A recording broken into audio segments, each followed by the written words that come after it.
Number one FCU. Yeah, you can do.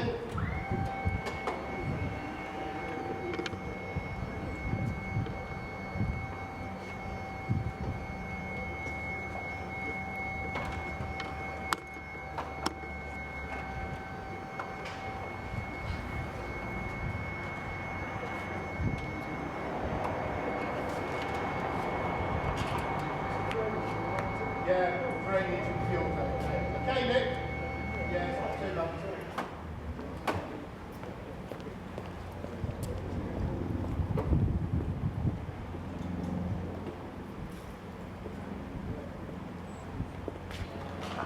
Number two.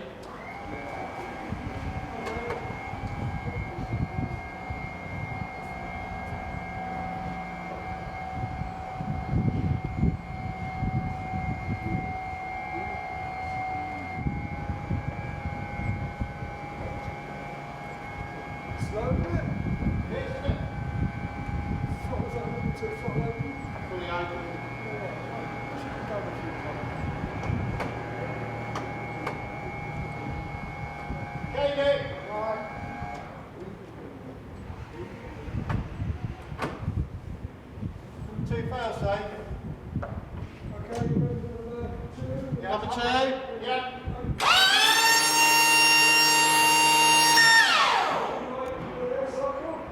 Good air cycle.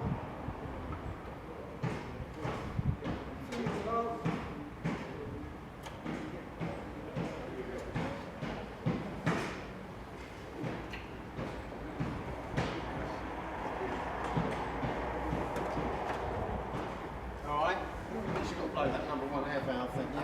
So the number two on this one, the one that takes the own and then go, you know. Yeah. The fuel on number two, yeah, fuel. It's got the others, Yeah. the prison, like 2 or 3 days.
Yeah.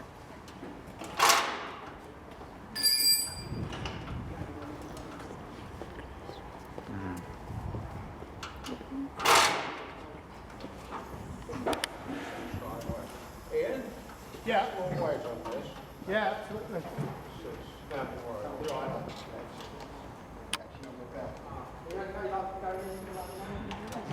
That's it. This is about. We need to have a talk about that trade. Yeah. Okay. Better pass the pocket thing down. Trade's quite full down.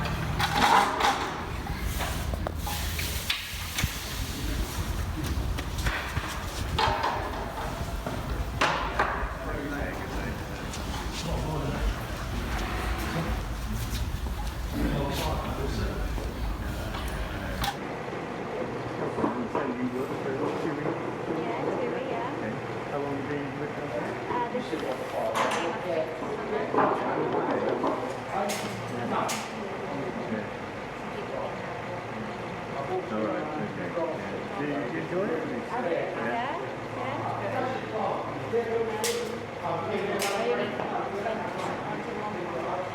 Yeah. Okay. Right.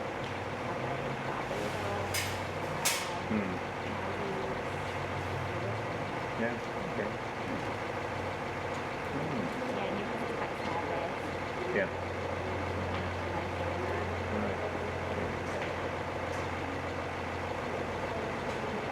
There's a friend of mine whose daughter works for Ryanair as cabin crew, and I think the company treats them not very well at all. Probably heard the reputation. We flew with Ryanair a couple of times. Yeah. When we went to, I think we went to visit Yeah. the staff were absolutely lovely. Yes. Absolutely Yeah. lovely. Can't fault them. It's No. such a shame that. Yeah, exactly. Where's she based? Leeds now. Oh, wait. Right. Yeah. She started off in Bristol. I'm surprised that they're not based in Newcastle. Yeah.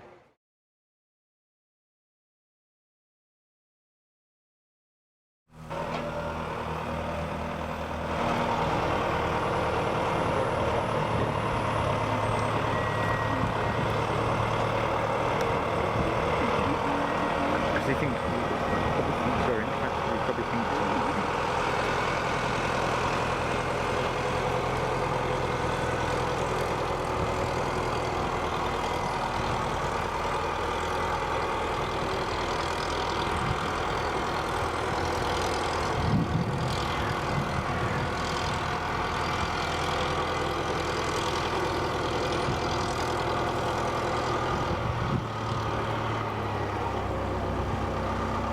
looks cool though, doesn't it?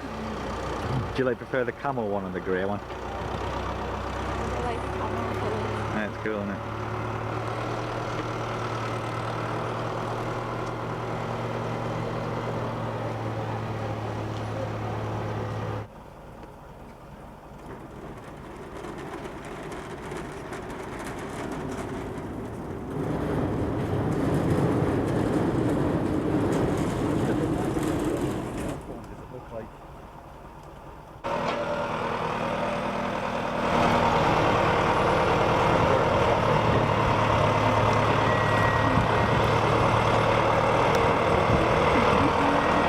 I think sorry, in fact, we probably think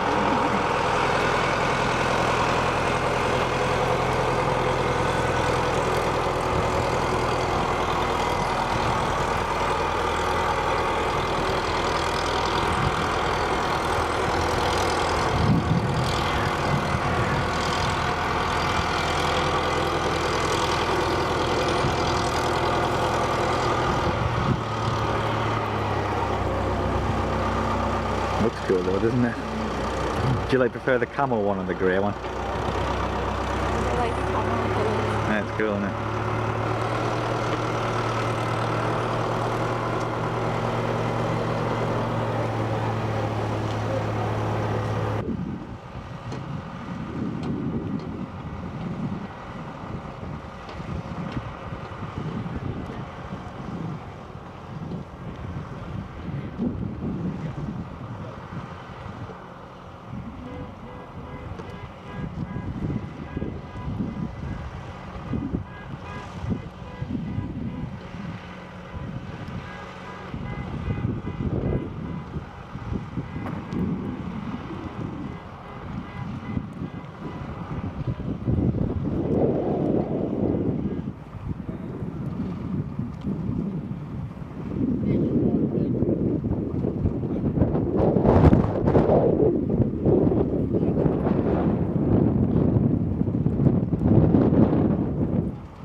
4 of them, they were all the same.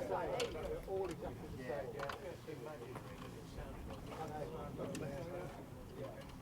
So I wind that in one. So if I gave it nearly 7-8%, we have 44. So about 8% just over half a turn, 3% of a 1 turn. So I'm not going to. It's quite amicable to be slam it up and straight in. Okay. But this one isn't. Right. Yeah. Okay. Anything else, Ian? Made a note of that. The only other thing, restoration is a little low. Here we go. Number 2, that's all right. Yeah, 710 max dry to 690 air brakes. That's the advantage Oh, when you yeah. I'll signal to you, you'll Derek. see that the ground I'll signal to you at the end. Just leave it out. Yeah. So Dennis, how did that run go? That was very good. Everything worked as advertised, so no snags at all on the run. The engine idle RPM just a little bit high, but nothing significant. But apart from that, the acceleration, deceleration, reheat, all spot on. So no problems there. So we're going to put both videos. Which engine did you run? I ran the number 1, the lower engine. Brilliant, Dennis. Thank you very much. Okay, pleasure.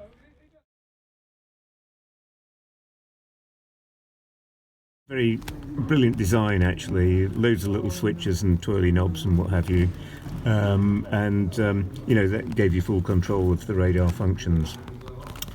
Radar display itself is under the boot there. It's as you can see, it's a very early cathode ray tube display, so very low intensity monochrome display. The reason you had the boot there, you folded that out so you could put your head against it, you know, to cut out any extraneous light. So, I mean, you just unfold it. This one's quite old and floppy, but you know, just there we go. Just to give you an idea. Right, it probably won't. It's probably too. Oh, I see what you mean now. Bloody hell. But this is obviously well perished, so that's why it's like that.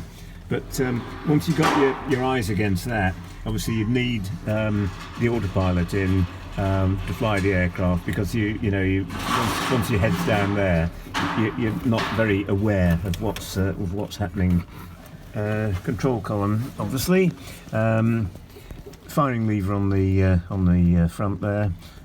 Trim switch, electrical trims for aileron and taileron and elevators. Handbrake lever there for the wheel brakes. There's no nose wheel steering on the aircraft, so to steer it, the nose wheel free casters. So if you want to turn left, you go full left rudder, apply some brake. That just brakes the left wheel, starts the nose wheel turning. Castering, and then it'll go round there to straighten. You use the opposite rudder and brake. Main flight instruments, obviously in front there, attitude indicator on the left, and compass display on the right hand side. In the compass display, you call up a TACAN display. TACAN, it gives you a range and bearing to a ground station. So you select a ground station. Maybe some airfields had the TACAN on the airfield, so that will give you range and bearing to your home base. Also in there you select the instrument landing system, which is precision approach, you know, to a runway basically. Alongside you've got altimeter and rate of climb and descent, or vertical speed just below it. So that's all your main flight instrument panel, and we already discussed the strip speed at the top there. Going along from here, throttles, obviously one for each engine. Number 1 is the lower engine, number 2 is the upper engine. The rear position is high pressure fuel cock off, so no fuel to the engine. So to start it, you need to put it forward to the idle position, operate there's a gang bar which I'll show you in a minute. That puts the fuel pumps and the low pressure cock on, and then you press the start button and away she goes. Yeah, this hand control I've already mentioned. Up here you've got the main warning panel. So for serious warnings like engine fire, reheat fire, oxygen failure, they come up there. Fire buttons at the back there, one for each engine. Handle is there, so to operate the brake chute you just pull that. There's a cable goes to the to a hydraulic selector at the back end of the aircraft and opens the doors and the chute pops out. So down here, trim indicators at the bottom, undercarriage position indicator, undercarriage selector, the red lollipop there, flap indications. Flaps on this were either fully up or fully down. Brake, hydraulic brake pressure indicator, so accumulator pressure and then the pressure at each wheel on the top two needles. Airspeed indicator we already covered. That is a standby horizon in case the main attitude indicator fails. And above that, yeah, so we've got the altimeter there, have we? I can't remember. Can't see it from here. Let's have a look. There it is. Yeah, that's it. Yeah. So that's your standby altimeter there. Okay. Across the top, you've got the light fighter sight, which effectively you could use for visually pointing the missiles at an aircraft to get an infrared lock, or it's used as a gun sight for the Aiden cannon. Okay. That's there. Right here you've got switches for the flight refuel probe and the flight refuel, select flight refueling when that depressurizes a tank, so you know the fuel will flow from the tanker into the aircraft fuel tanks. Down in front of the control column you've got the main radio controller there. There is a standby radio there elsewhere, which is just on the emergency frequency basically. Further to the right you've got the top gauge over there is the radar altimeter. That was introduced fairly late on in the Lightning. It wasn't in when I left the Lightning, but for low-level work, really an essential bit of kit. Just below you've got the fuel gauges, so fuel gauges for each wing tank and the ventral fuel gauge as well. Below those, engine RPM and jet pipe temperature just below there. Then the starboard console there, you've got the internal cockpit lights, the rotary dimmers. You've got the armament control panel for selecting either guns or arming the air-to-air missiles. Just behind you've got light switches along there, external lights, and then the autopilot, which is that one I'm pointing at now. That's it. Yeah, that's it. So that's the autopilot controller there. You can see the various modes. You've got height and heading, which is very useful, as I said earlier, when you're looking in the radar scope. You've got an automatic instrument landing system approach, so the autopilot would fly the aircraft on the ILS, which is pretty good on a dark dirty night. Okay, just behind there, that's it. You've got the secondary or the IFF SSR secondary surveillance radar. So you set up different digits on there, and that will give a squawk to a ground radar to identify the aircraft. Okay, the start buttons are just over there. That's it, and just come back.